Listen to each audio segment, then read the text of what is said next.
Нурлат районында зыянга эшләүче предприятие авыл хуҗалыгы формированиеләре юк, әмма салымның вакытында түләнми калган өлешен һаман да каплап бетермәүчеләр бар.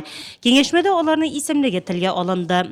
Мы по рейтингу социально-экономического Без социаль-икътисади үсеш буенча республикада үткән елның 10 айы эчендә 17нче урында идек. Быел шул чор эчендә 11нче урынга күтәрелдек. Это результат нашей работы. Есть, конечно, и сельхозхозтовары. Авыл хуҗалыгы формированиеләре бар, алар инвесторлар җитәкчелегендә. Алар хәзер зыянга эшләми. Чөнки соңгы елларда авыл хуҗалыгы нинди культураны үстереп, аңардан ничек акча эшләргә икәнлегенә өйрәнде.